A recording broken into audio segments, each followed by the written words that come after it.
Tahun 1593, di tepi Sungai Kupa yang dingin, sejarah mencatat sebuah titik balik yang kelam bagi kekhalifahan Utsmaniyah.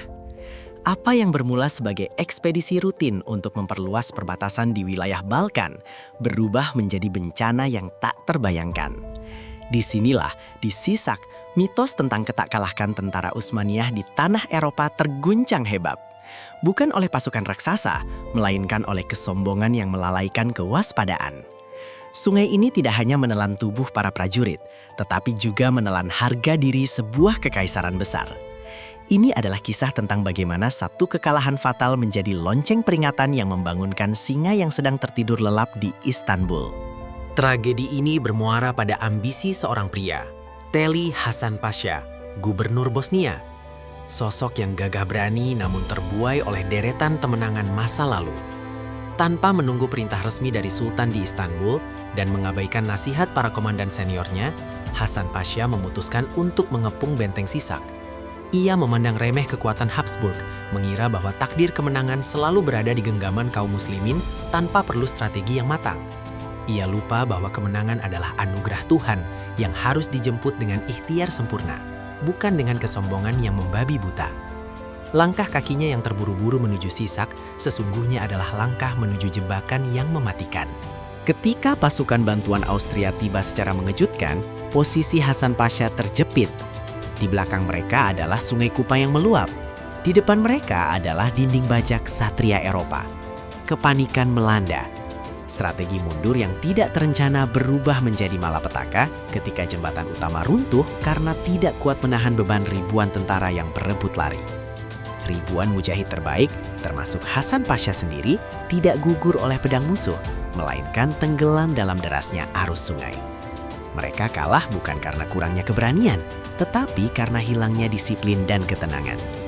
Air Sungai Kupa menjadi saksi bisu bagaimana sebuah pasukan elit hancur lebur dalam hitungan jam. Kabar kekalahan itu terbang bagaikan angin badai menuju Istanbul. Ketika berita tentang syahidnya Hasan Pasha dan tenggelamnya ribuan pasukan sampai ke gerbang Topkapi, istana yang biasanya penuh kemegahan itu diselimuti duka yang pekat. Adik perempuan Sultan, yang merupakan istri dari Hasan Pasha, meratap pilu. Namun, air mata itu bukan sekadar tangisan kehilangan keluarga. Itu adalah tangisan ketakutan dan rasa malu.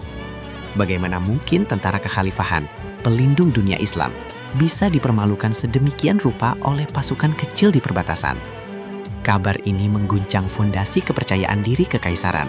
Sultan Murad III yang selama ini menikmati masa damai di istananya tersentak hebat. Kekalahan di Sisak bukan sekedar kerugian militer. Itu adalah tamparan keras bagi wibawa kekhalifahan. Ia menyadari bahwa kekalahan ini adalah buah dari kelalaian panjang. Kenyamanan istana telah membuat mereka lupa pada debu medan jihad. Sang Sultan murka bukan hanya kepada musuh, tetapi kepada dirinya sendiri dan para pejabatnya yang terlena. Ia melihat peristiwa Sisak sebagai teguran Tuhan, sebuah sinyal bahwa umat ini telah jauh dari disiplin dan semangat pengorbanan yang diwariskan oleh leluhur mereka, Sultan Mehmed Al-Fatih dan Sultan Sulaiman.